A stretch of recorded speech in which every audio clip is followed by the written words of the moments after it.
Hello viewers, मैं हूं आपका दोस्त पवन कुमार विश्वजीत और आप सभी का स्वागत करता हूं आपके अपने यूट्यूब चैनल पवन कुमार विश्वजीत में। हर रोज़ की तरह एक और सीरीज़ हम लेकर हाजिर हो गए हैं और आज की सीरीज़ नंबर 266।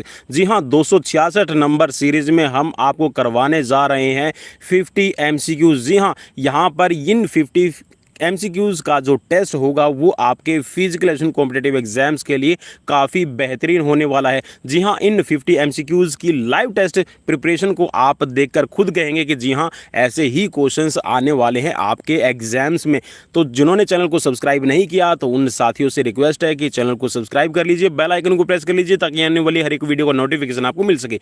तो चलिए शुरुआत करते हैं आज की सीरीज़ की और करवाते हैं आपको 50 एमसीक्यूज़। जी हाँ, पेन और पेपर अपना पास में ज़रूर लेके बैठिएगा। जितना स्कोर आपका रहे इन 50 क्वेश्चंस में से मुझे कमेंट बॉक्स में कमेंट करके ज़रूर बताइएगा और क्वेश्चंस कैसे लगे ये भी मुझे ज़रूर बताइएगा ताकि मैं आपके लिए और भी बेहतरीन क्वेश्चंस लेकर आ सकूँ। तो चलिए, पहला क्वेश्चंस आपकी स्क्रीन पर है और पहले क्वेश्चंस का जी हाँ, मैं सिर्फ यहाँ पर जो क्वेश्चन होगा वही रिपीट करूँगा और बाकी आप ऑप्शंस के लिए मैं आपको 5 सेकेंड का टाइम दूंगा। जी हाँ, within 5 seconds you will check your answer. तो चलिए बढ़ते हैं आज के क्वेश्चंस की तरफ और पहला क्वेश्चंस आपकी स्क्रीन पर है। क्वेश्चन में पूछा गया है यहाँ पर, पेशी कैसे मजबूत होती है। जी हाँ, मसल्स को कैसे मजबूत किया जा सकता है। 4 ऑप्शंस आपकी स्क्रीन पर है और बताइएगा इसमें से राइट आंसर क्या रहेगा। चलिए, 4 ऑप्शंस आपकी स्क्रीन पर है। मैं जो आपके ऑप्शंस हैं उनको भी रिपीट कर देता हूँ। किसी कसरत को दोहराने की संख्या बढ़ाने से, व्यायाम के क्रमों की संख्या बढ़ाने से, पूर्व स्थिति में आने या आने का समय घटाने से, या फिर उपरोक्त सभी। तो चलिए, राइट आंसर यहाँ पर हो जाएगा, ज़्यादा टाइम नहीं लेंगे। तो यहाँ पर उपरोक्त सभी। जी हाँ, आपकी पेशी को अगर मजबूत करना चाहते हैं तो आपको इन तीनों कामों पर जी हाँ ध्यान देना होगा। अगला प्रश्न आपकी स्क्रीन पर प्रश्न में पूछा गया है, एरोबिक व्यायाम कितने प्रकार के होते हैं। चलिए, क्वेश्चंस में आपसे पूछा गया है एरोबिक व्यायाम कितने प्रकार के होते हैं। 4 ऑप्शंस आपकी स्क्रीन पर है और जो भी आपको राइट लगे आप उस पर क्लिक कर लीजिएगा। तो चलिए, राइट ऑप्शन की तरफ बढ़ेंगे और राइट ऑप्शन यहाँ पर है 8 प्रकार के होते हैं। अगला प्रश्न आपकी स्क्रीन पर प्रश्न में पूछा गया है, निम्नलिखित में से कौन सा एरोबिक व्यायाम का प्रकार है। जी हाँ, एरोबिक प्रकार का व्यायाम कौन सा है इसमें से आपको चूज करके बताना है। 4 ऑप्शंस आपकी स्क्रीन पर गिवन है, एरोबिक नृत्य, दौड़ना, साइकिलिंग या फिर ये सभी। तो चलिए, राइट ऑप्शन की तरफ बढ़ेंगे और राइट ऑप्शन है यहाँ पर ये सभी। अगला प्रश्न आपकी स्क्रीन पर प्रश्न में पूछा गया है, सहन शक्ति के प्रकार निम्नलिखित में से कौन से नहीं हैं। चलिए, सहन शक्ति के निम्नलिखित प्रकार कौन से नहीं आपको बताना है। 4 ऑप्शंस आपकी स्क्रीन पर है।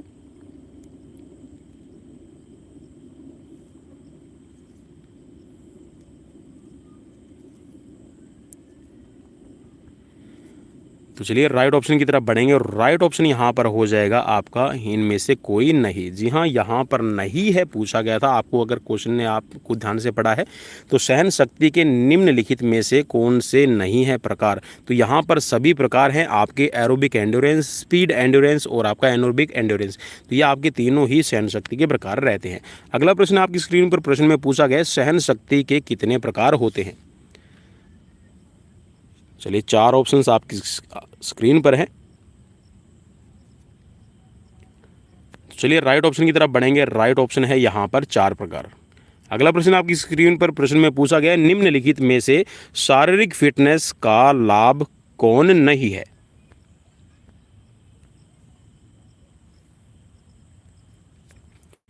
चलिए, 4 ऑप्शंस आपकी स्क्रीन पर हैं।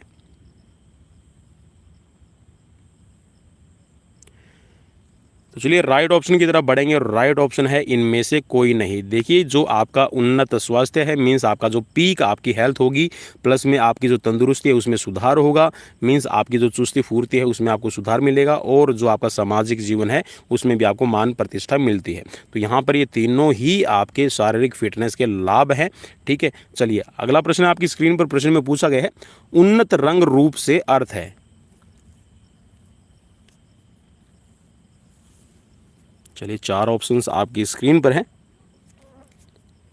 और चलिए राइट की तरफ बढ़ेंगे और राइट हो जाएगा यहाँ पर ये सभी। जी हाँ, आपके उन्नत रंग रूप से अर्थ है कि आपका वज़न आप कम करें और उसके साथ में जो आपका बॉडी पोस्चर्स है आप उसको भी अच्छा कर ले। उन्नत मुद्रा और पेशी शक्ति मीन्स आपकी जो मसल्स स्ट्रेंथ है आप उसको भी बढ़ा ले। अगला प्रश्न आपकी स्क्रीन पर प्रश्न में पूछा गया, निम्नलिखित कथनों पर विचार कीजिए। चलिए यहाँ पर 2 स्टेटमेंट दी गई हैं, इनमें से जो भी आपको राइट लगे उस राइट पर आप देख लीजिएगा और फिर आपको यहाँ पर उपरोक्त कथनों में से कौन सा या फिर कौन से कथन सही हैं वो चुनाव करना है। प्रबंधन एक संचालित ताकत है जो लोगों द्वारा कार्य पूर्ण करती है। दूसरी स्टेटमेंट है, प्रबंधन के बिना संगठन सिर्फ व्यक्तियों, मशीनों, धन और साधनों का एकत्रण होता है। तो इसमें से जो भी आपको राइट लगे उस राइट पर आप क्लिक कर लीजिएगा। तो चलिए राइट ऑप्शन की तरफ बढ़ेंगे और राइट ऑप्शन यहाँ पर जी हाँ 1 और 2 दोनों ही आपकी सही कोटेशन है। अगला प्रश्न आपकी स्क्रीन पर प्रश्न में पूछा गया है, निम्नलिखित कथनों पर विचार कीजिए। जी हाँ, फिर से आपको 2 स्टेटमेंट दी गई हैं, उन 2 स्टेटमेंट्स में से जो भी आपको राइट लगते हैं उस राइट पर आप क्लिक कर लीजिएगा। प्रबंधन शब्द की मुख्य परिभाषा उसके संयुक्त विचार की ओर बल देती है। प्रबंधन का संबंध व्यक्तियों के विविध प्रयत्नों द्वारा कुछ कार्यों को करने में उद्देश्य की पूर्ति करना नहीं है। तो चलिए जो भी आपको राइट लगे इसमें आप राइट पर क्लिक कर लीजिएगा। चलिए राइट ऑप्शन की तरफ बढ़ते हैं और राइट ऑप्शन यहाँ पर हो जाएगा आपका केवल 1। जी हाँ, प्रबंधन जो शब्द है वो आपके जो संयुक्त विचारों की ओर बल देने पर यहाँ पर विश्वास करता है, लेकिन जो यहाँ पर नीचे वाला जो आपका स्टेटमेंट है ये आपका गलत है। अगला प्रश्न आपकी स्क्रीन पर प्रश्न में पूछा गया है, निम्नलिखित कथनों पर फिर से आपको विचार करना। जी हाँ, यहाँ पर स्टेटमेंट्स दी गई है ताकि आपके जो क्वेश्चन है वो आपको ज़्यादा प्रिपेयर हो जाएं। तो प्रश्न में पूछा गया है, प्रबंधन यह जानने की कला है कि क्या आप करना चाहते हैं, फिर देखना कि यह सबसे अच्छे तथा सस्ते तरीके से हुआ है या नहीं। तो इसमें से जो राइट आपको स्टेटमेंट लगती है वो आप जी हाँ उपरोक्त कथनों में से आप चूज़ कर सकते हैं। जो स्टेटमेंट्स दी गई हैं इनमें से जो आपको सही लगे उसका चुनाव कीजिए। तो चलिए राइट ऑप्शन की तरफ बढ़ेंगे और राइट ऑप्शन जी हाँ यहाँ पर 1 और 2 दोनों ही आपकी स्टेटमेंट सही है। देखिए जो आपकी मैनेजमेंट की जाती है वो एक तरह से एक आर्ट है, एक साइंस है जो ये जानना चाहती है कि आप क्या करना चाहते हैं और फिर जो आप मैनेजमेंट करते हैं उस मैनेजमेंट में आप क्या करते हैं, सबसे अच्छे और सबसे सस्ते तरीके देखते हैं कि इनसे कार्य हुआ है या नहीं हुआ है। अगला प्रश्न आपकी स्क्रीन पर प्रश्न में पूछा गया है, निम्नलिखित कथनों पर विचार कीजिए। फिर से यहाँ पर देखिए स्टेटमेंट्स से रिलेटेड भी आपको क्वेश्चंस आपके एग्जाम्स में मिल जाएगा, तो इसीलिए मैं ये सीरीज़ लेकर आया हूँ। प्रबंधन का कार्य ऐसे व्यक्ति द्वारा किया जाना चाहिए जो संगठित प्रयास का प्रबंध कर सके। स्टेटमेंट 2 में है, हालांकि प्रबंधन की विशिष्टता संगठन के आधार के साथ बदल जाती है। तो चलिए जो भी राइट आपको लगी उस राइट को आप चूज़ कर लीजिए। तो चलिए राइट है यहाँ पर आपका ऑप्शन सी। जी हाँ, 1 और 2 दोनों ही स्टेटमेंट आपकी सही है। अगला प्रश्न आपकी स्क्रीन पर प्रश्न में पूछा गया है आपसे ये कि ओलंपिक के 10 सुनहरे नियमों के संदर्भ में निम्नलिखित कथनों पर विचार कीजिए। चलिए 10 सुनहरे नियम, गोल्डन जो आपके रूल हैं 10 गोल्डन रूल्स, उनके संदर्भ में आपको विचार करना है। 4 आपको यहाँ पर स्टेटमेंट बताई गई हैं और उनमें से आपको ये चुनाव करना है कि इनमें से कौन सी 2 सही हैं। पहली स्टेटमेंट है, प्रतिभागियों को कम से कम 6 माह के अभ्यास क्रम में भाग लेना पड़ता है। दूसरी स्टेटमेंट है, स्पर्धा में भाग लेने वाले खिलाड़ी का आपराधिक रिकॉर्ड नहीं होना चाहिए। तीसरी स्टेटमेंट है, प्रतिभागी को स्पर्धा से पूर्व 15 दिन ओलंपिक नगर में रहना पड़ता है। और जहाँ पर चौथी जो स्टेटमेंट है इसमें बताया गया है कि 30 वर्ष से ऊपर की आयु वाले प्रतिभागी इसमें भाग नहीं ले सकते थे। चलिए जो भी आपको राइट लगे उस राइट का आप चुनाव कर लीजिए। आई होप कि आपको जो पूरा का पूरा यहाँ पर ऑप्शन वो दिखाई दे रहे हैं। तो चलिए राइट ऑप्शन की तरफ बढ़ेंगे और राइट ऑप्शन है यहाँ पर आपका, जी हाँ, केवल 1 और जो 4 नंबर है ये आपके सही रहेंगे। जी हाँ, प्रतिभागियों को कम से कम 6 माह के अभ्यास के क्रम में भाग लेना पड़ता था। मीन्स यहाँ पर आपने देखा भी होगा, जो एनिशेंट ओलंपिक है, एनिशेंट ओलंपिक में जो खिलाड़ी होते थे उनको 10 माह का प्रशिक्षण लेना अनिवार्य था और वो कम से कम 1 महीना पहले आकर, जी हाँ, ओलंपिया वैली के अंदर ठहरते थे। और दूसरी ये थी कि 30 वर्ष से ऊपर की आयु वाले प्रतिभागी इसमें भाग नहीं ले सकते थे। चलिए नेक्स्ट क्वेश्चन की तरफ बढ़ेंगे और नेक्स्ट क्वेश्चन आपकी स्क्रीन पर है। प्रश्न में पूछा गया, वर्तमान ओलंपिक झंडे का स्वरूप किस ओलंपिक के समय से आया है? ये काफी इजी क्वेश्चन रहेगा आपके लिए। तो चलिए राइट ऑप्शन की तरफ बढ़ेंगे। जी हाँ, क्वेश्चन में पूछा गया था कि ओलंपिक झंडे का जो यहाँ पर अभी स्वरूप है, जो आपका झंडा है, वो किस वर्ष फहराया गया था? तो पहली बार ये 1920 एटम फॉर्म में फहराया गया था। नेक्स्ट क्वेश्चन आपकी स्क्रीन पर है। प्रश्न में पूछा गया है, निम्नलिखित देशों में से किन देशों में केवल एक बार ही ओलंपिक प्रतियोगिता का आयोजन हुआ है? चलिए यहाँ पर आपको स्टेटमेंट दी गई है, 4 आपको ऑप्शन दिए गए हैं। उन 4 में से कूट में आपको देखकर बताना है कि कौन सा यहाँ पर सही रहेगा।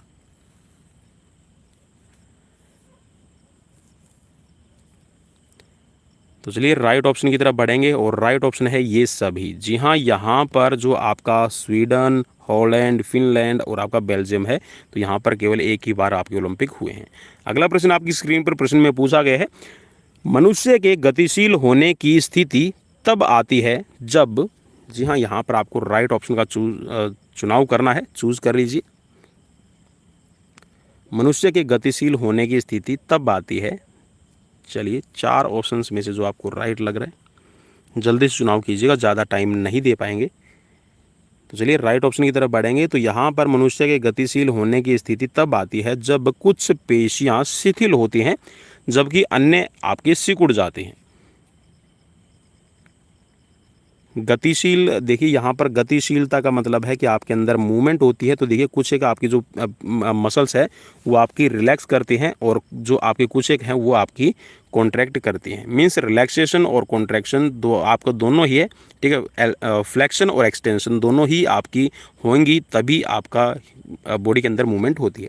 अगला प्रश्न आपकी स्क्रीन पर प्रश्न में पूछा गया है, डेल्टोइड पेशी किस अंग से संबंधित होती है? 4 ऑप्शंस आपकी स्क्रीन पर है और बिल्कुल इजी क्वेश्चंस रहेगा और यहाँ पर तो गलती के चांसेस बिल्कुल भी नहीं होने चाहिए क्योंकि ऐसे ही क्वेश्चंस आपको एग्जाम्स में देखने को मिल जाएंगे। तो चलिए राइट ऑप्शन की तरफ बढ़ेंगे और राइट ऑप्शन आपका रहेगा इसमें, जी हाँ, कंधे के ऊपरी हिस्से की मांसपेशी आपकी डेल्टोइड होती है या फिर आप इसको शोल्डर मसल्स भी कह सकते हैं। अगला प्रश्न आपकी स्क्रीन पर प्रश्न में पूछा गया है, शुद्धिकरण के सिद्धांत का प्रतिपादन किसने किया है? चलिए 4 ऑप्शंस आपकी स्क्रीन पर हैं। शुद्धिकरण का सिद्धांत किसने प्रतिपादित किया है? 4 ऑप्शंस। तो चलिए राइट की तरफ बढ़ेंगे। राइट है फ्राइड ने। ऑप्शन ए राइट हो जाएगा, सिगमंड फ्राइड आप इसको कहिएगा, ठीक है। अगला प्रश्न आपकी स्क्रीन पर और प्रश्न में आपको यहाँ पर एक रीज़न दिया गया है, एक इंसर्शंस दिया गया है। तो यहाँ पर आपको स्टेटमेंट और रीज़न में पहचानना है कि संबंध क्या रहेगा, ठीक है। तो चलिए 4 आपके यहाँ पर कूट में ऑप्शन रहेंगे। तो पहली जो स्टेटमेंट दी गई है उसको पढ़ लेते हैं। एथलीट पर चीखने या पीठ थपथपाने या उसे प्रशंसा के बोल या तालियों की गड़गड़ाहट से अधिक प्रेरणा कार्य करती है। रीजनिंग में जो बताया गया है वो देख लीजिए। अब प्रेरणा सभी सफलताओं की कुंजी है, चाहे वह खेल हो, शिक्षण हो, शोध हो या अन्य चुनौतीपूर्ण कार्य हो। तो इनके बीच में संबंध कैसा रहेगा? ये दोनों सही हैं, गलत हैं या फिर इनकी व्याख्या सही है, क्या है? आप इसमें एक बार कूट को ज़रूर देख लीजिए। तो चलिए राइट ऑप्शन की तरफ बढ़ेंगे और राइट ऑप्शन यहाँ पर जो इस दोनों ही रीजन और असर्शन का जो बनेगा ये रहेगा आपका ऑप्शन ए। जी हाँ, यहाँ पर ए और आर दोनों सही हैं और जो आर है वो ए की सही व्याख्या है। जी हाँ, एथलीट पर चीखने या फिर आप देखिए एथलीट पर शाउट करते हैं, उसकी पीठ थपथपाते हैं, उसकी प्रशंसा करते हैं, उसकी प्रेज करते हैं और जो तालियों की गड़गड़ाहट होती है उससे जो खिलाड़ी को है वो प्रेरणा अधिक मिलती है। और यहाँ पर ये बताया गया है कि जो प्रेरणा है वो सभी सफलताओं की कुंजी है। मीन्स जो मोटिवेशन है, आप किसी को भी मोटिवेशन देते हैं तो वो ये यहाँ पर स्वाभाविक है कि वो सक्सेसफुल होगा ही होगा।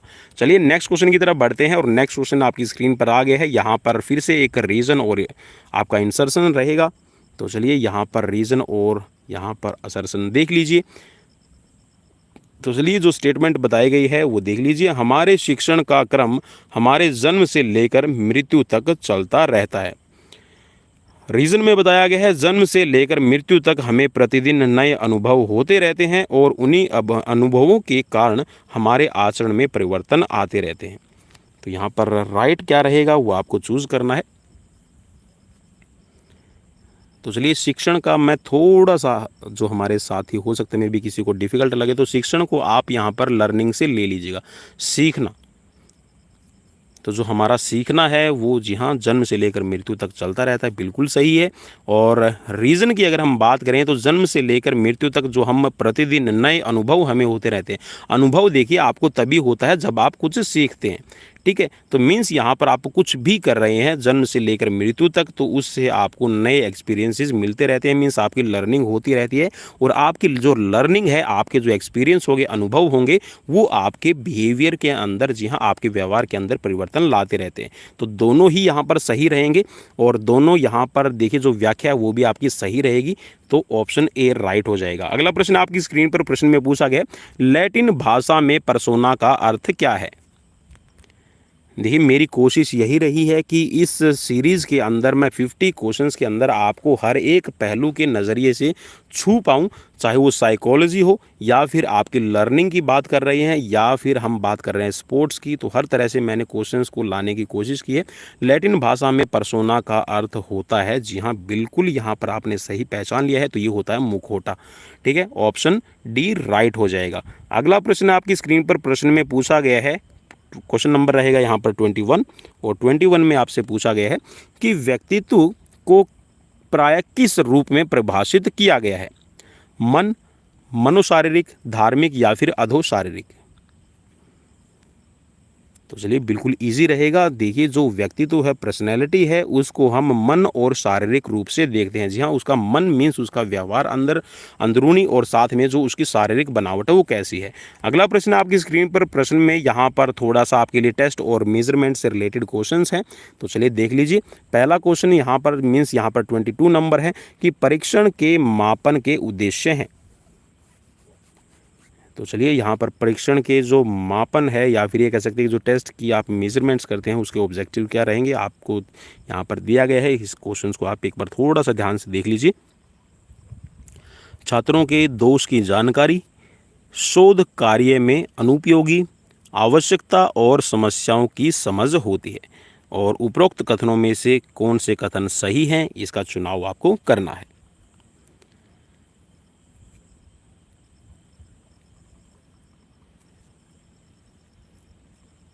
तो चलिए मैं उम्मीद करता हूँ कि आपने यहाँ पर, जी हाँ बिल्कुल, तो राइट रहेगा यहाँ पर आपका 1 और 3। जी हाँ, जब भी आप परीक्षण के मापन का जो उद्देश्य देखते हैं तो इसमें एक तो रहेगा कि आपको छात्रों के दोष के बारे में जानकारी मिलती है कि उनके अंदर क्या फॉल्ट है, और दूसरा आवश्यकता और समस्याओं की आपको समझ हो जाती है कि उनकी नीड क्या है और उनकी प्रॉब्लम्स क्या है। तो यहाँ पर ऑप्शन बी राइट हो जाएगा। अगला प्रश्न आपकी स्क्रीन पर प्रश्न में पूछा गया है, एंथ्रोपोमेट्रिक मापन किस चिंतक से संबंधित है। चिंतक का मतलब है कि जो एंथ्रोपोमेट्रिक का मापन है वो किसने प्रतिपादित किया है, आपको बताना है। 4 ऑप्शंस आपकी स्क्रीन पर हैं, किससे जुड़ा हुआ है आपको बताना है। चलिए 4 ऑप्शंस में से जो राइट लगे, तो चलिए राइट ऑप्शन की तरफ बढ़ेंगे। राइट है यहाँ पर हिचकॉक। अगला प्रश्न आपकी स्क्रीन पर प्रश्न में पूछा गया है, किसे खेलों के जगत में सफलता के लिए पथ प्रदर्शक के रूप में जाना जाता है, सार्जेंट, गिलफोर्ड, हिचकॉक या फिर रोस्टेन। तो चलिए राइट ऑप्शन यहाँ पर रहेगा हिचकॉक, ऑप्शन सी राइट हो जाएगा। अगला प्रश्न आपकी स्क्रीन पर और बिल्कुल इजी रहेगा। जो ऊष्मा होती है, हीट होती है, आप उसको किस में मेजर करते हैं? सेल्सियस, किलोग्राम, ए और बी दोनों, या फिर इनमें से कोई नहीं। तो चलिए राइट ऑप्शन की तरफ बढ़ते हैं। राइट ऑप्शन इसमें हो जाएगा सेल्सियस। जी हाँ, जो आपका ऊष्मा होती है, हीट होती है, या फिर ये कहिएगा कि जो टेम्परेचर है वो हम डिग्री सेल्सियस के अंदर काउंट करते हैं। तो ऑप्शन ए राइट हो जाएगा। अगला प्रश्न आपकी स्क्रीन पर प्रश्न में पूछा गया है, एंथ्रोपोमेट्रिक मापन किस गणितज्ञ ने सर्वप्रथम प्रयोग किया है? 4 ऑप्शंस आपकी स्क्रीन पर हैं। तो चलिए राइट ऑप्शन की तरफ बढ़ेंगे और राइट ऑप्शन है यहाँ पर आपका क्यूटलेट। और क्यूटलेट ने, जी हाँ, जो आपका बीएमआई है, बीएमआई को आल्दो क्यूटलेट ने बनाया था। तो यहाँ पर क्यूटलेट ने सबसे पहले ये कह सकते हैं कि गणितज्ञ थे जिन्होंने, एक मैथमेटिशियन थे जिन्होंने एंथ्रोपोमेट्री का प्रयोग किया है। अगला प्रश्न आपकी स्क्रीन पर प्रश्न में पूछा गया, रोस्टेन ने 3 शारीरिक प्रकार का वर्णन किया है। तो इनमें से कौन कौन से आपको पहचानने हैं और कौन सा नहीं है? डिर्गास्टिफ, म्यूस्कुलेटर और कीरिब्रल। तो इनमें से जो आपको राइट लगता है वो आप चूज कर सकते हैं। तो चलिए राइट ऑप्शन यहाँ पर, जी हाँ, ये तीनों ही आपके रोस्टन के दिए हुए हैं। तो ऑप्शन सी राइट हो जाएगा। अगला प्रश्न आपकी स्क्रीन पर प्रश्न में पूछा गया, किस डॉक्टर ने शारीरिक अंगों के मापने के लिए ऊंचाई, उम्र, वजन, फेफड़े की क्षमता तथा शक्ति मापन का प्रयोग किया है? और अगर आपको क्वेश्चंस इंपॉर्टेंट लगे तो जी हाँ, मुझे कमेंट बॉक्स में कमेंट करके बिल्कुल भी बताना मत भूलिएगा। आपके कमेंट्स की मैं वेट करता रहता हूँ कि आप कब कमेंट करेंगे और मैं कब आपका रिप्लाई करूँगा। तो यहाँ पर राइट हो जाएगा एडवर्ड हिचकॉक। जी हाँ, एडवर्ड हिचकॉक ने ही यहाँ पर आपकी हाइट है, वेट और प्लस में आपकी एज और आपके लंग्स की कैपेसिटी क्या है, आपकी स्ट्रेंथ कितनी है, इनको प्रयोग किया था मापने के लिए। अगला प्रश्न आपकी स्क्रीन पर प्रश्न में पूछा गया है, मनोविज्ञान की विषय वस्तु निम्नलिखित में से कौन प्रदान करता है? जी हाँ, साइकोलॉजी से रिलेटेड आपके लिए क्वेश्चन है। तो चलिए राइट यहाँ पर जो विषय वस्तु में जो आपके प्रदान करते हैं तो ये सभी हो जाएंगे। जी हाँ, विषय हो जाएगा, निरीक्षक हो जाएगा और मनोवैज्ञानिक। अगला प्रश्न आपकी स्क्रीन पर प्रश्न में पूछा गया है, मनोविज्ञान की विषय वस्तु निम्नलिखित में से क्या नहीं है?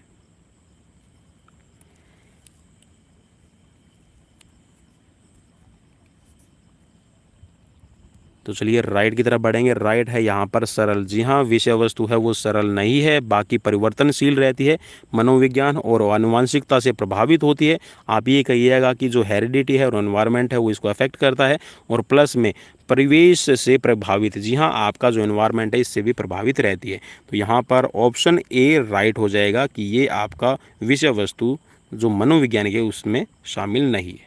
अगला प्रश्न आपकी स्क्रीन पर प्रश्न में पूछा गया है, मनोविज्ञान की विषय वस्तु में निम्नलिखित में से कौन सी विशेषताएं पाई जाती हैं?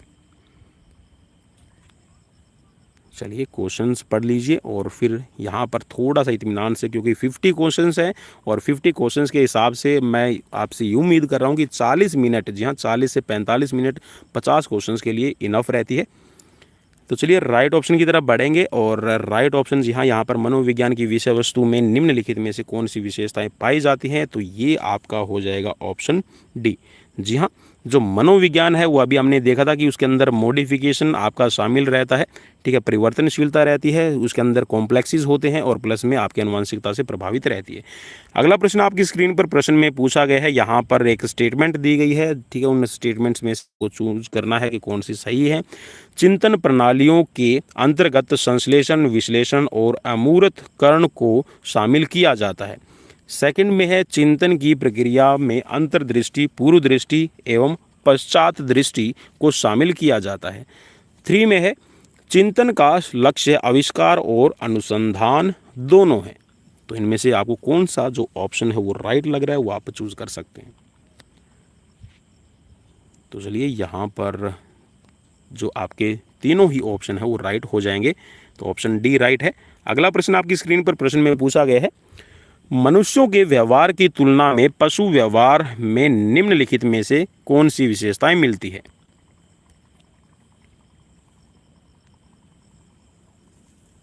जी हाँ, यहाँ पर जो ह्यूमन बींग्स का बिहेवियर है और जो एनिमल बिहेवियर है, उन दोनों के अंदर विशेषताओं के बारे में बात की गई है।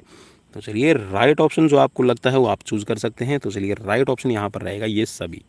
अगला प्रश्न आपकी स्क्रीन पर प्रश्न में पूछा गया है। क्वेश्चन नंबर आपका आ जाएगा 34 और सुमेलित करना है। जी हाँ, एक सूची को दूसरी सूची से मिलान करना है। चलिए सूची को आप मिलान कर लीजिए और जो भी आपको राइट लगे उस राइट पर आप क्लिक कर लीजिएगा।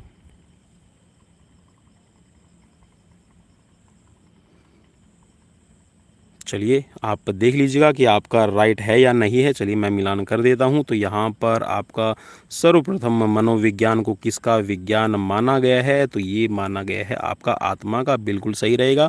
आधुनिक समय में जो मनोविज्ञान है वो किसका रहेगा? बिल्कुल ये आपके व्यवहार का विज्ञान है। और अरस्तु के अनुसार मनोविज्ञान क्या है? तो अरस्तु के अनुसार मनोविज्ञान जो है वो मन का विज्ञान है। और ग्रीक दार्शनिकों के अनुसार जो मनोविज्ञान है वो चेतना का विज्ञान रहता है। तो आपका, जी हाँ, आपने सही चूज़ किया होगा, तो राइट हो जाएगा आपका बी। अगला प्रश्न आपकी स्क्रीन पर प्रश्न में पूछा गया है, बैडमिंटन का अपना स्वयं का नाम बैडमिंटन प्रेरित था। जी हाँ, जो बैडमिंटन नाम है बैडमिंटन खेल का, वो किस से प्रेरित है? आपको बताना है। एक नगर से है, एक पौधे से, एक जानवर से, या फिर एक खिलाड़ी से। आप ये कह सकते हैं कि जो बैडमिंटन खेल है इसका नाम बैडमिंटन कैसे पड़ा?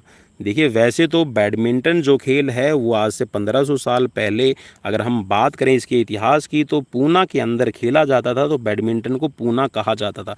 लेकिन जैसे अंग्रेज़ आए, अंग्रेज़ों के आने के बाद में ये बाद में आपका बन गया इसको बैडमिंटन। ठीक है, तो बैडमिंटन अब नाम आपको बताना है यहाँ पर कैसे इसका आया है। तो चलिए राइट ऑप्शन की तरफ बढ़ेंगे और राइट ऑप्शन है ये एक नगर से प्रेरित है आपका नाम। ठीक है, तो ऑप्शन ए राइट हो जाएगा। अगला प्रश्न आपकी स्क्रीन पर, बैडमिंटन खेल किस शताब्दी की शुरुआत मानी जाती है? जी हाँ, बैडमिंटन को कौन सी शताब्दी में शुरुआत मानी जाती है? 1500, मैं गलत बोल गया था वहाँ पर, हो सकता है मैं भी, आप उसके लिए मुझे कमेंट करें। 1500 साल पहले की बात कर रहा था मैं, तो 1500 ईस्वी आप उसको करिएगा। तो यहाँ पर मेरे हिसाब से आप, जी हाँ, राइट ऑप्शन भी यहाँ पर पकड़ गए होंगे। तो लगभग यहाँ पर कौन सा रहेगा आपको बताना है। तो जी हाँ, 15वीं शताब्दी के अंदर भारत के अंदर खेला जाता था। ठीक है, तो यहाँ पर अंग्रेज़ आए थे आपकी 18वीं शताब्दी। तो 18वीं शताब्दी में अंग्रेज़ों के आने के बाद में इसको शुरुआत मानी जाती है 18वीं शताब्दी में। तो ऑप्शन बी यहाँ पर राइट हो जाएगा। अगला प्रश्न है और बिल्कुल ईजी रहेगा, ये भी बैडमिंटन से रिलेटेड है। शटल में कितनी पंखुड़ियाँ होती है? जी हाँ, जिसको आप चिड़ी कहते हो, शटल कहते हैं, उसको कोक कहा जाता है। ठीक है, और जी हाँ, यहाँ पर जो शटल है इसका नाम अगर दूसरा नाम आपसे पूछ ले तो इसको कहा जाता है बर्ड आई। ठीक है, आप ये भी याद रखिएगा। तो इसके अंदर कितने पंख होते हैं, कितने फीदर होते हैं? तो ये है आपके 16। और ये भी आप याद रखिएगा कि ये बतख के पंख होते हैं। ठीक है, चलिए अगला प्रश्न आपकी स्क्रीन पर प्रश्न में पूछा गया कि रैकेट का वजन कितना होता है? बैडमिंटन से रिलेटेड ही ये आपका रहेगा। तो चलिए रैकेट का वज़न कितना रहता है ये भी आपको बताना है। 4 ऑप्शंस आपकी स्क्रीन पर गिवन है। तो चलिए रैकेट के वज़न की बात की गई है, तो रैकेट का वज़न कितना रहेगा? तो राइट ऑप्शन आपका हो जाएगा 85 से लेकर 140 ग्राम, 85 ग्राम टू 140 ग्राम। अगला प्रश्न आपकी स्क्रीन पर प्रश्न में पूछा गया है, कौन सा खेल पूर्व में गौसीमा के नाम से जाना जाता था? चलिए 4 ऑप्शंस आपकी स्क्रीन पर है। गौसीमा के नाम से कौन सा खेल जाना जाता था प्राचीन काल में? आपको बताना है। 4 ऑप्शंस आपकी स्क्रीन पर है। और अगर क्वेश्चन सीरीज आपको अच्छी लगी तो मुझे कमेंट बॉक्स में कमेंट करके बिल्कुल भी बताना मत भूलिएगा। तो चलिए राइट ऑप्शन है यहाँ पर आपका टेबल टेनिस। और टेबल टेनिस को जी हाँ पिंग पोंग के नाम से भी जाना जाता है। और जी हाँ, टेबल टेनिस से मुझे याद आया कि आज जो यहाँ पर आपका पहला मैच है मनिका बत्रा ने जी हाँ जीत लिया है। और ग्रेट ब्रिटेन की खिलाड़ी को हराते हुए जी हाँ मनिका बत्रा ने अपना जो पहला मैच है वो 4-0 से जीता है। चलिए सभी को बधाई। और नेक्स्ट क्वेश्चन आपकी स्क्रीन पर, चलिए, और नेक्स्ट क्वेश्चन में आपसे पूछा गया टेबल टेनिस की चैंपियनशिप पहली बार आयोजित की गई थी, वर्ष आपको बताना है। 4 ऑप्शंस आपकी स्क्रीन पर गिवन है और 4 में से जो आपको राइट लगे उस राइट पर आप क्लिक कर लीजिएगा। तो चलिए, टेबल टेनिस की जो पहली चैंपियनशिप है ये 1927 में। ऑप्शन बी राइट हो जाएगा। अगला प्रश्न अब आपकी स्क्रीन पर है। प्रश्न में पूछा गया निम्नलिखित में से कौन सा कप हॉकी से संबंधित है। चलिए, 4 ऑप्शंस में से जो राइट आपको लगे आप राइट पर क्लिक कर सकते हैं।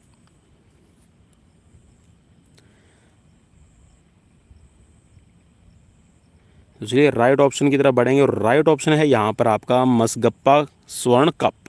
ऑप्शन सी आपका राइट हो जाएगा। अगला प्रश्न आपकी स्क्रीन पर प्रश्न में पूछा गया है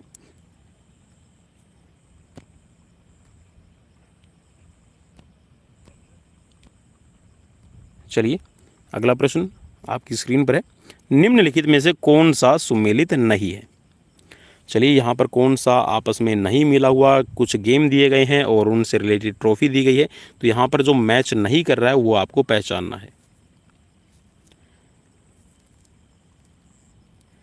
तो चलिए, राइट ऑप्शन की तरफ बढ़ेंगे और राइट ऑप्शन है यहाँ पर आपका, जी हाँ, हॉकी पूर्णिमा जो ट्रॉफी है, पूर्णिमा ट्रॉफी वॉलीबॉल में रहती है, ना कि आपकी हॉकी में।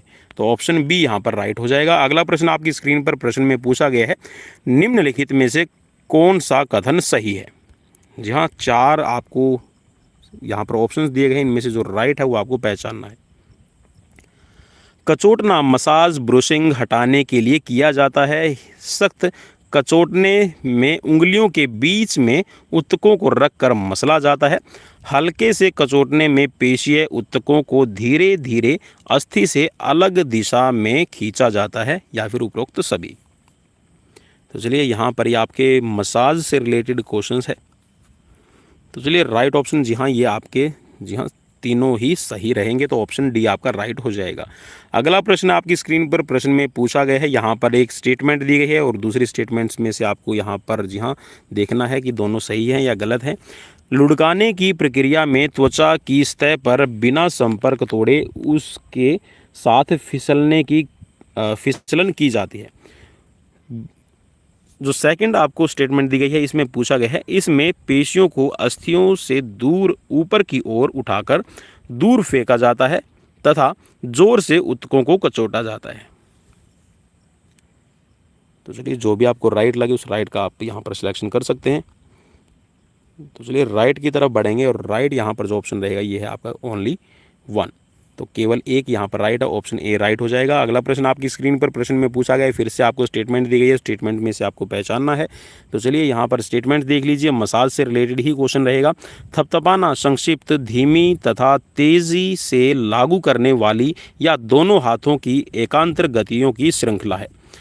ये क्रियाएं अधिकतर शरीर के मांसल भाग में की जाती है। जी हाँ, कई बार हम मसल्स को, जब भी मसल्स में स्टिफनेस होती है तो हम उसको थपथपाते हैं।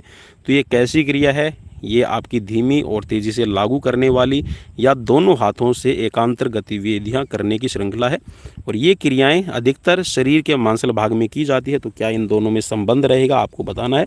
तो चलिए, राइट, जी हाँ, यहाँ पर आपके दोनों ही ऑप्शन आपके सही हैं। तो दोनों स्टेटमेंट आपकी सही रहेंगे, ऑप्शन सी राइट हो जाएगा। अगला प्रश्न आपकी स्क्रीन पर, और प्रश्न आप फटाफट से देख लीजिए। प्रश्न में आपसे पूछा गया है कि प्रेशर थेरेपी से संबंधित कथनों पर विचार करना है। यह पित्त की थैली के बिंदु तथा मूत्राशय ब्लैडर की नलिकाओं के रुकाव को हटाकर उसे जारी रखता है। स्टेटमेंट 2 में है, यह आमाशय, तिल्ली, जिगर की नलिकाओं को कार्यरत बनाए रखकर पाचन में मदद देता है। तो दोनों आपकी सही हैं या गलत हैं, कैसी रहेंगी, आपको बताना है।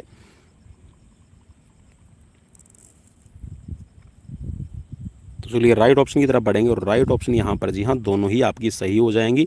जी हाँ, जो प्रेशर थेरेपी है उससे जो पित्त की थैली और ये कह सकते हैं कि जो आपका जो यूरिनरी ब्लैडर है उनकी नलिकाओं के अंदर अगर कोई भी रुकाव आ जाता है तो उसे हटाया जाता है, ठीक है, और जो ताकि आपका जो प्रेशर है वो वापस से बन सके। और यह साथ में आपका जो आपका स्टमक है, आपकी स्प्लीन है, आपका लीवर है, इनकी नलिकाओं के कार्य को, जी हाँ, बनाए रखता है और साथ में आपका जो डाइजेशन है उसको में मदद करता है। अगला प्रश्न आपकी स्क्रीन पर, और यहाँ पर क्वेश्चन नंबर आ गया है 47 और प्रश्न में आपसे पूछा गया संसार में सर्वप्रथम हृदय का सफल प्रत्यारोपण किसके द्वारा हुआ था। चलिए, क्वेश्चन आपको कैसा लगेगा ये तो आप जी हाँ कमेंट करके बताएंगे, तभी पता चलेगा कि मेरी मेहनत सफल हुई या नहीं। तो राइट ऑप्शन हो जाएगा डॉक्टर क्रिश्चियन बर्नार्ड। अगला प्रश्न आपकी स्क्रीन पर और प्रश्न में पूछा गया है, क्वेश्चन नंबर रहेगा यहाँ पर 48। निम्न में से कौन सा संक्रमण के विरुद्ध संघर्ष में मानव शरीर को सहायता पहुंचाते हैं? जी हाँ, अगर संक्रमण हो जाए कोई भी तो उसके विरुद्ध जी हाँ संघर्ष करने का जो काम है, शरीर में सहायता करने का काम है, कौन करता है? हार्मोन्स करते हैं, एंजाइम्स करते हैं, श्वेत रुधिर कोशिका करती है या फिर लाल रुधिर कोशिका? तो चलिए राइट ऑप्शन की तरफ जी हाँ बढ़ेंगे। तो राइट ऑप्शन जी हाँ, आप सभी को पता है कि जो WBC होती है, वाइट ब्लड सेल्स, इसको कहिए श्वेत रुधिर कोशिकाएं। तो ये आपकी संक्रमण हो गया तो संक्रमण है या फिर रोगों से लड़ने की आपकी जो रोग प्रतिरोधक क्षमता है उसको बनाती है। अगला प्रश्न आपकी स्क्रीन पर प्रश्न में पूछा गया है, ये भी आपका WBC से ही रिलेटेड है, तो आपको यहाँ पर पहचानना है इसमें से क्या राइट रहेगा। WBC अथवा सफेद रक्त कणों के संदर्भ में निम्नलिखित कथनों का अध्ययन करें व बतलाएं कि सही क्या है। रोग प्रतिरोधक क्षमता धारण करना, ऑक्सीजन को ढोना, कार्बन डाइऑक्साइड धारण करना, या फिर उपरोक्त में से कोई नहीं। तो चलिए राइट ऑप्शन जो यहाँ पर रहेगा जी हाँ बिल्कुल इजी है कि रोग प्रतिरोधक क्षमता है ये धारण करता है। ऑक्सीजन की ढुलाई का काम है, जो ऑक्सीजन के ट्रांसपोर्टेशन का काम है, ये आपका आप ये कह सकते हैं कि हीमोग्लोबिन या फिर ये कहिएगा कि जो आपके रेड ब्लड सेल्स है वो करते हैं। और कार्बन डाइऑक्साइड को धारण करने का काम जी हाँ तो ये भी आपका हीमोग्लोबिन का ही होता है कि हीमोग्लोबिन है वो कार्बन डाइऑक्साइड को आपके सेल से ले जाता है और आपके लंग्स के अंदर छोड़ देता है और आप उसको ब्रीथिंग के थ्रू बाहर निकाल देते हैं। और यहाँ पर आज का रहेगा लास्ट क्वेश्चन आपकी स्क्रीन पर है और यहाँ पर जी हाँ क्वेश्चन में से पहचानिए कि राइट क्या रहेगा। चलिए, तो क्वेश्चन में आपसे पूछा गया है, मानव शरीर में किडनी के संदर्भ में कौन सा कथन सही है? शरीर में सारा रक्त किडनी के माध्यम से शुद्ध होता है, शरीर का सारा रक्त किडनी के माध्यम से मिल जाता है, शरीर में सारा रक्त किडनी के माध्यम से गुजरता है, या फिर शरीर में सारा रक्त किडनी के माध्यम से बनता है? तो यहाँ पर राइट क्या रहेगा वो आपको पहचानना है। तो जी हाँ, यहाँ पर किडनी का काम होता है, बिल्कुल क्या होता है, बिल्कुल यहाँ पर आपने सही पहचान लिया, प्योरीफिकेशन का काम होता है। आपने डायलिसिस भी बहुत बार सुना होगा। तो जो किडनी है वो डायलिसिस करती है, मीन्स जो आपका ब्लड है उस ब्लड को प्योरीफिकेशन का काम करती है, और सारे का सारा जो ब्लड है वो आपकी किडनी पर ही डिपेंड करता है कि आपकी दोनों किडनियां मिलकर ब्लड को प्योरीफिकेशन करें।